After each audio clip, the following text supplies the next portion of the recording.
Welcome to the Show Me Podcast. Really? With your host, Geoff Livingston. Is that your voice? Every episode, a guest joins Geoff and discusses how images tell stories and what makes them work or not. That's my friend Carter. Or not. That's my friend Carter. Or not. Or not. Yes. Hey, everybody. Welcome to the Show Me Podcast. And today, I have my good friend, Mr. Richard Binhammer. I got to know Richard before I became a recovering social media PR guy and photographer. We actually were both prominent in the early Twittersphere and blogosphere back maybe like 15 years ago. And as things turned out, Richard has always been a photographer, but my love for photography brought us much closer. And we've done a few trips together and everything like that. And learned together. We've learned together. He's a fantastic photographer and a fine art photographer at that. So with that, welcome, Richard. I'm glad to be here. And we're going to have fun. We might. We might. I don't know. Yeah, probably. I think so. All right. I think so. I always like getting together with you. I know. We do have a good time. All hat, And man. I know. I forgot my hat today. Did you? But, yep. Yeah, we used to throw this crazy party at South by Southwest, which was originally Armanos and Binhammers, but they were very graceful and allowed me to come into the fold as kind of like, I guess was like kind of like Ron Wood, kind of show up like Ron Wood into the Rolling Stones 15 years in. Got to be part of the cast, and that was a lot of fun, man. It was a great party. Yeah, it was. They were fun times. Yeah. But these are fun times, too, when we do our photography. It's a lot more fun. And more interesting. Lasting, yes, for sure. Yes. So let's take that all hat cue and just kind of use that as a way to talk about a famous photographer. We're going to start our show with Robert Frank. We are. And the Americans. Can you tell folks that are not familiar with Robert Frank and the Americans what that is? Sure. Seminal book, late 1950s. Probably everybody in the photography world knows about it because it's so seminal, but for those that don't, seminal, critical, broke all kinds of rules. At first, people hated it. Then they came to love it and understand that he had broken so many rules and changed so many things that it really kind of changed paradigms. Rotten word to use, I know, but so they hated it like the Beastie Boys they hated versus or like Vanilla Ice hated. Both, I think. I think, yeah. No, the critics panned it. They said, and it was also, viewed by some as being very critical of the United States, and he was Swiss-born. And so many people also took it as him having negative things to say about the country. In fact, in interviews, he has said that's not the case, that he simply wanted to capture the country in a different way. So it's really through the lens of somebody that hadn't been here before. Right. It was controversial from its content, but it was also controversial for its form, because he does kind of sometimes out of focus, big close-ups. I mean, he really was the forerunner to like Gary Winograd and other street photographers. Outstanding. So because he started, really the street photographs that were popular were more formal and proper. What? Did I see? Robert Frank would like that because a saxophone I think just walked in. Did a saxophone just walk through the show? I think so. Yeah. Sorry, guys. Oh, that's Panama. Panama. Who was that? That was Reggie. Hi, Reggie. Hey, Reggie. Thanks for the musical interlude there, Reggie. That was our cue to actually probably show them a Robert Frank photo. Perfect. You show them. And if we've got up what I think we've got up. Yeah, the guy with the cowboy hat and the cigarette smoker. Cigar. Yeah. And then we also have the African-American funeral, which it's interesting because Robert Frank... Same pose, right? Almost. Same pose, close. Yes, and they're opposite each other in the book, which is the other thing that Robert Frank did is he wanted to create a book, not just a single photograph. And so it's interesting that they've kind of got a very similar pose. Right. One's black, one's white. Separate, but the same. But they both have hats. Separate, but the same. Right. One's at like a rodeo or some kind of event. The other one is also at an event, but a different kind of event. So I think, part of what Frank said that he wanted to do was create a book that would be like a poem, and that you would not completely get it the first time, and that he wanted all the pictures to fit together. And he shot something like, historically, which is interesting here, he shot something like 700 pictures, or 700 rolls of film, printed 1,000 work prints, and narrowed it down to 83 pictures. Wow. In the book. That's a lot of film. That's expensive. Right. That's expensive. Yeah, well, Trolley, Yeah. which you now have up, right? Yes.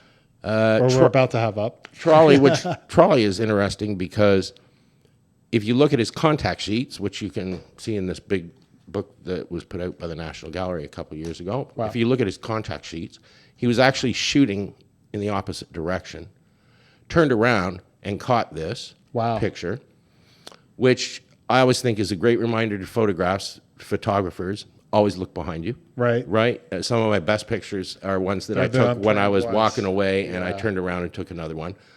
And the other reason that I think it's interesting is, I don't know about you, but some people shoot for a project. Right. Right? So my project is I'm shooting. Yeah, they have a vision. Right. And They so go I'm from going A, out. B, C, right. And I'm going to get those pictures, right? Yeah. He shot this picture obviously on a whim. Right. Right? It's about halfway through the book. It's perfectly framed. But it's perfectly framed, which that's him. Right. But look at the content of it, which is really interesting. And he couldn't have known that it was going to fit in his book and be so perfect. Segregated. Right, segregated. Right. Back of the bus, front of the bus. Right. The black person is looking at him. Right. Boy, it's really kind of shocking how he caught the state of the country during that period. Right. The white woman looks very angry. Right. Yes. The kid's just like, what are they doing? Exactly. And that's the reason I picked this for the show, is not only is an iconic photograph of the book, but it reminds us to shoot and think. Sometimes the meaning comes out later. Well, a lot of people get mad at me when I photograph them randomly. But you know what I'm saying is that he shot the picture. He wouldn't know, given that 1,000 work prints down to 83 pictures in the book. He certainly didn't know that was going to be one of the ones that made the cut. Yes. And let alone be so iconic in terms of what it represents at the time. 100%. And that's the reason I included that one. And so let's take one more look at another piece of his work, because these have been very culturally based, but then there's this New Mexico photo, which is vertical, and he shot it. It looks like he shot it during a very, very clear day. Yeah. And that's why the sky seems to be minimized in that. And it's all about the road. It's just the never-ending road. In fact, it was developed to be about the Silver Road. Really? Because again, if you look at the contact sheet, it's actually much, much more of a daylight picture. Okay. With a blue sky. Blue skies in New Mexico. Blue sky, right? Right. So it's a little. When you look at some of the contact sheets, it's actually a little. It's interesting that he ran the line on the left third too. Right. Yeah. And overexposed them. Yeah. To make them almost like a silver streak. Yeah. Which I thought was really interesting. And it's also interesting because it. Remember, I said the book is like a poem. Right. This is the end of the third chapter, because each chapter is marked by the next chapter, which each chapter begins with an American flag. Really? In the picture. It's been a few years since you're the one that got me that book, by the way. I think it's that's the end of the second or third chapter, which almost in terms of as you're going through the poem, it's like, okay, let's get back on the road again, and then the tone of the book changes a little bit again. Yeah. And starts to take in more. If I recall correctly, after this one, you get a little bit more of kind of refrigerators and jukebox and automobiles. So kind of American consumer society. Was it shot east to west? Yes. So by then he was in California, right? Right. So overall, what do you think his take on America was? I think it's actually quite an empathetic take on the country. It's almost like he knew we'd go down. You will elect this maniac. I think it was kind of It was just kind of I think he shot what he saw. Right. And I think when you look at it, there's an awful lot of, even though some of them are difficult pictures, I think that there's a lot of humanity in them. There's you know, truth. like for example, the streetcar has a pile of humanity and empathy coming out of it. I think, even though everybody's it's face a segregated is looking out the window. Yeah, I mean, like the black gentleman that's on the right third right there. Yeah. I mean, he looks kind of curious. Like he's like, yeah, what's this guy Right. doing, right? And then the kids, and of course the angry lady who's peed off about some creeper taking a photo of her. Yeah. Yeah. Yeah, and he's got a few pictures of peed off people that are angry at him taking pictures. But There are no angry people in America. But yeah, I think he was. I think he wanted to dig. You know, he has said he hated the Life magazine stories that had a beginning and an end and were all kind of puffery. Yeah, they were. You know, and he hated those. And he set out to do something different. He said it doesn't have a beginning, it doesn't have an end. It's a poem that you need to read again. So. Right. It just says, I moved away from my mic. Well, it's kind of interesting. Would you call him like a fine art photographer, or would you say that he was actually more of a photojournalist? I almost feel like sometimes these things kind of juxtapose themselves. Right. Like he's really probably a photojournalist, but it was so awesome that everybody classifies him as fine art or... Right. And the fact that he didn't do it as a journalism project, he did it as an art project. Right. And he's always, you know, he kind of walked away from it afterwards, photography, and went to film because he said you can never rest on your laurels. And as an artist, you always have to be creating new art. Rolling Thunder. Left, I know. It's like we got all these motorcycles going through. Rolling Thunder is tomorrow, so. We have saxophone walk through too, I think. Yeah. Did we? Yeah. I forgot. So. Yeah. I selectively stored that to the side. Just kidding, Reg. But the fact that he created a book that is like a poem, is an art. Yeah, I think that's not about journalism. So, for folks that haven't checked it out, please do yourself a favor, go on Amazon or wherever, and whatever place you get books. Robert Frank, The Americans, and that last conversation is kind of like an interesting transition point because one of the conversations you and I have had on our trip is. Kind of like a ranty kind of a conversation where we complain about the whole, what kind of photographer are you, Richard? Right. And, you know, like the same thing with me as well. And I often just photograph what I find is interesting. I kind of feel like it's very much have camera, see something shoot worthwhile, shoot it. You know, that's why you carry a camera. And so I feel like it's not really right to classify per se, but it is something that we seem to want to do in today's day and age. What are your thoughts on types of photography and photographers, and what are you, man?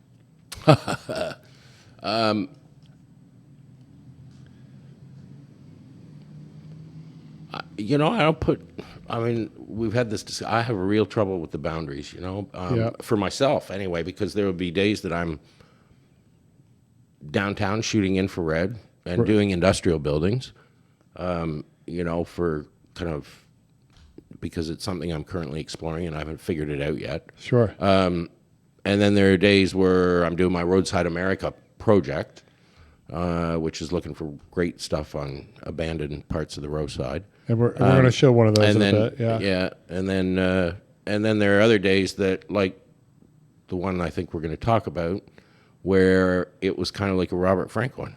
Right. I turned around, I shot it.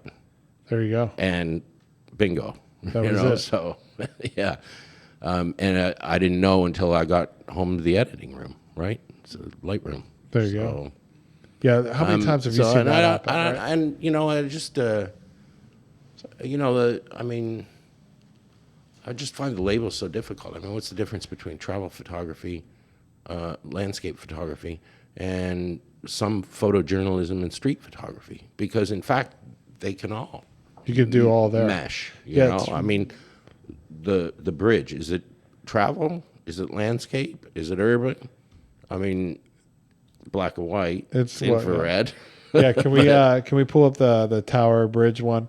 So one of the things about Richard and your photography in particular that I really think like you stand out compared to anything else I've seen. Like when I see one of your great infrared photos, I know who took it, Right. and I know who processed it. Right. Because it's got to look. And this is when I went through your feed and I decided to select some of your stuff just to photograph and talk about, not to photograph, but to talk about. This one popped because I thought it was classic Richard. Right. You know, just screamed you. Why? Just because of the stark nature of the contrast that you tend to capture. Yeah. In infrared, like I've seen infrared photos, but some people do them with their open shadows. They overexpose them. They do different ways, just like anything. And yours always have a very contrasty, stark, almost like Ilford kind of a 400 look to them. Right. Yeah. Right. Yeah. So what was going on with this photo? Well, it was, I was shooting color actually in the other direction. There's a old fort, or is it the Tower of London or something? Tower of London, I is think right it is, along is right along that walkway, and I was shooting that in color at the time, and happened to turn around, and of course the cloud, shooting infrared, you're always watching for a little, either a completely black sky against something that's going to pop out of the black sky, right? Which means blue sky. Right. So, one of the advantages of infrared is a great blue sky goes completely black. Wow. And therefore... So no clouds is actually your friend. Yeah, no clouds can be a great friend, yeah. Because it makes I know you no get it from, yeah, for landscapes and stuff. Absolutely. Mm-hmm. But with infrared you can do either no clouds or clouds, because the other thing it does is it exaggerates the... kind of puffiness and the streaks of the clouds, If this was a color photograph, I would think there was a long exposure with those streaks going on, but that's kind of just the heat signature. Is that correct? Yeah. That's pretty awesome. Well, and just the cloud formation at the time and the way the light was ricocheting. Wow. Pretty. So cool. yeah, so I kind of, when you picked that, I thought, well, that's interesting because it fits with a similar story to. The trolley picture. Interesting, yeah. What got you into infrared photography? Believe it or not, I started there. Really? Yeah. How'd you get... So tell us how you got started. So, a career counselor said to me, why is it that your career gets all your creativity and your friends and yourself don't get any? At a particular point in my life. So I picked up a camera, and a friend of mine in Canada shot infrared from time to time. He was an art teacher. So I took a roll of his infrared film and my camera, and off I went and shot. And then he gave me the recipe. He had a dark room, so he gave me the recipe to go into the dark room and develop my first roll infrared film. And I came out with 2 exquisite pictures, according to him. Okay. And according to another artist friend of mine, and they were like, "Holy shit!" Like that was your first. You got it. That was your Don't first. Stop. It's like they were like, "Don't stop, keep going." Right. So, so actually, I was late to digital because when digital first came along, the infrared stuff was all software tricks, right? And I just thought, this is not infrared, because I've been shooting it for 8-10 years, so I knew the infrared film like inside out and backwards, right? I mean, I was still bracketing, because you can get some in the film days, you could get some really thin negatives in the infrared because you can't predict it, Right. But so I first hated digital, and therefore I didn't get into digital until about 2005 or 6. Wow. When I found out that I could get a camera converted. So it gets the guts taken out, and the infrared filter, all cameras. Put on top of the sensor, right? Right. So then you can shoot infrared with your digital camera, and then we were off to the races again. And how much does it cost to get one of those converted for those that are interested? Those gearheads that we've been desperately avoiding for 6 shows. $200. I've got myself a Sony A7 III, and then got one. You want to hear a story about my infrareds? Sure. I haven't upgraded my infrared camera. So you're using a D1 on that, right? D100. Nikon D1. Yeah, D100. When did that come out? Like 2002. Oh my God, how many megapixels is that? I don't know. Like 3? Yeah. Yeah. Oh, you can't print that. Oh no, you can't print that. I need 48 megapixels. I get beautiful 17 out of 22 but prints. Right? I know, it's just and such I have bullshit. I have a new 30 by 45 aluminum print off of one of them. So Nice. And you print your own stuff, right? yeah, not the aluminum. No. No, but at my other stuff, yeah. Well, before we start talking about printing and some of the shows that you do, I do want to talk a little bit more about some of your work. I'm not going to let you get away that All right. easily. Yeah. So let's talk about the Roadside America photo, the one with the log cabin and the fence. I mean, I love the shadows. The with shadows. The fence is just amazing. Yeah. That's just a great photograph. Tell us a little bit about that and the project overall. Okay. That's at an old plantation. Virginia or no? Yeah, in Virginia. It's an old plantation. Right. And down around where one of the big Civil War battles was fought. Petersburg or? Down around Petersburg, yeah. Yeah. Obviously, it was the right time of the day for the shadows. Again, you've got some nice cloud action going on. Got some jet trails, it looks like, too. Yeah. The plantation is off to your right. The slave cabins are off to your left, and that was a tobacco. This is Tobacco Barn? Yeah. Wow. Yeah. And the project, as you know, but for your listeners, is basically about parts of America that have been left behind. And you wonder about kind of, these remnants in the landscape. Yeah, you and I have done a couple of those trips that I referenced were in Virginia and the Western Panhandle. So I knew it was in Virginia. I didn't know what it was. Yeah. But, some of the stuff we've seen is like messed up old trucks that are left to the side, like Right. beat Right. up, And you wonder- dilapidated buildings and like mills and grist mills and stuff. And you wonder, so there used to be a community here and a bunch of people lived here and they obviously had an industry going on here, and what was it all about? Some of it's obvious. I mean, in this case, we're talking about slaves. Is this a national park? Pamplin State Park? Pamplin Park. Okay. So, It's kind of stark in a way. well, that's, again, the infrared light, helps do that. It exaggerates the whites, brings out the full, I always think that the infrared light makes them kind of dreamy. Yeah. It almost feels like you're in a dream, which is the other reason I'm enjoying shooting Roadside America in black and white infrared, is because it's like a dream of the past. Surreal. Yeah. Yeah. Now, you last year you swung through the South and the West, and you went to New Mexico on the Roadside America trip, Right. which kind of like really took it to a new level. And are you going to do that again this year? I am. So tell me, now you're moving out of our immediate mid-Atlantic kind of historical region here with all the Civil War stuff, and you're moving out west. What are you seeing? How's that changing your perspective of Roadside America? Well, it becomes a bit more modern, but it's still, you move it up historically, anywhere from 50 to 70 years. But it doesn't change the concept. Right.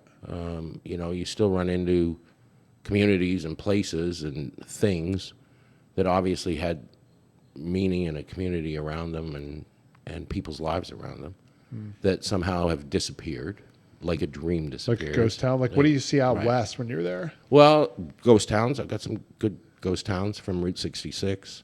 Cool. What's your take on Route 66 for all you wannabe tourists? Route 66 is fun. Is it? Yeah. Are there like bars the whole way? You have to look for them.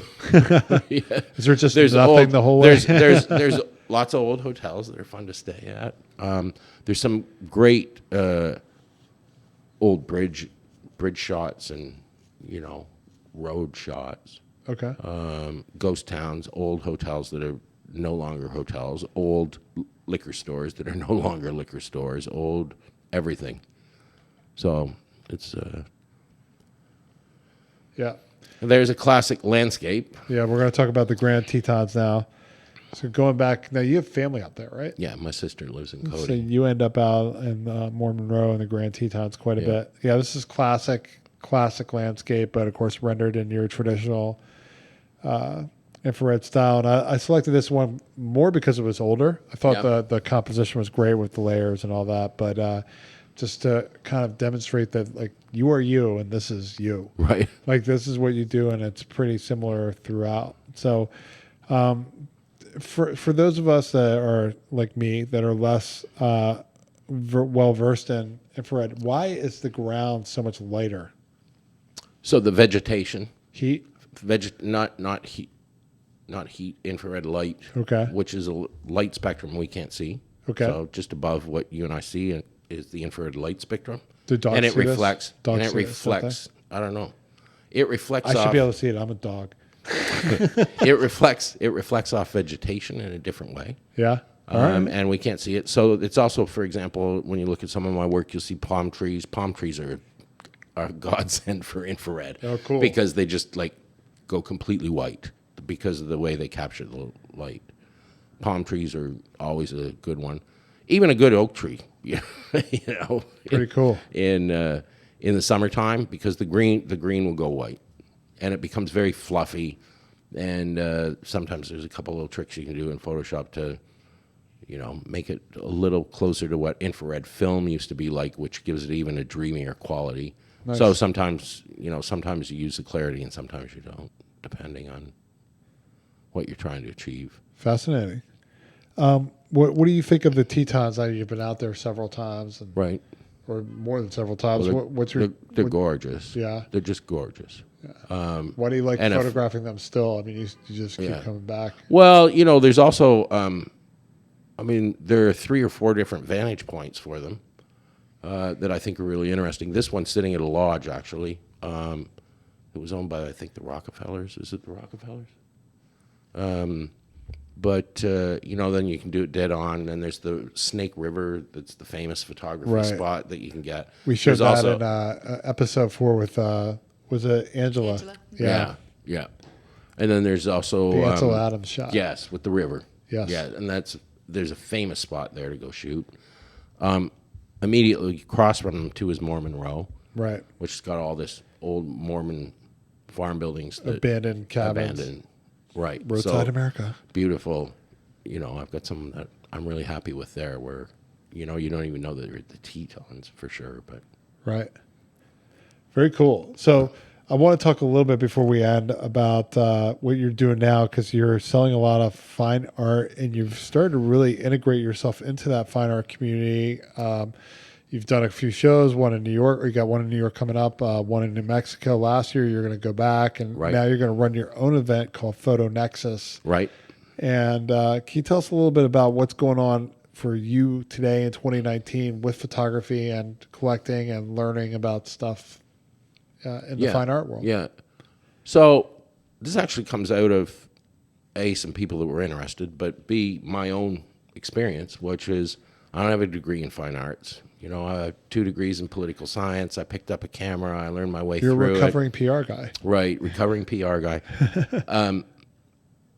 You know, so how do you learn about photography? Well, you know, I learned by reading books like this about Robert Frank's Americans. You know, you read or you learn by going to a museum, but, you know, you don't go to a museum and read the wall boards about, you know, Lee Friedlander's photography with someone else. Usually you go by yourself, or I did. Right. And I just thought, and then, you know, I never had enough money necessarily to go to a gallery and buy an $8,000 Andre Cortez print, right? Right. And then, you know, therefore, if you went to a show at a gallery, you didn't really go up to the gallery owner and say, hey, can you tell me about photography? So I thought that wouldn't it be fun to create an opportunity where a small group of people could come together with curators, gallerists, photographers, and photography educators, and spend a weekend, 2 days, sitting around talking about the art of photography or the photograph as art. Right. And give people a behind-the-scenes look at how photographers are shooting and why, what their vision is, Sure. what their technical challenges are. So this is not a come learn how to shoot a camera workshop. This is a come learn about the art of photography workshop with the people behind the art, both producing and distributing it, Right. to talk about the art of photography. And that's what the weekend's all about. Very And I think it'll be I think it'll be fun because it'll be like a learning experience for people that are interested in collecting, people that are already collectors, or just people that want to learn more about the art of photography for their own kind of personal development and understanding of art. Interesting. And excuse me, cough. Put it on the cough thing. You have a fantastic newsletter that people can sign up for. Right. Where do they find out about PhotoNexus and get that newsletter? On my website, binhammerphotographs.com. And for the PhotoNexus information, it's binhammerphotographs.com/PhotoNexus. Oh my gosh. There we are. This former recovering PR guy, still rocking it.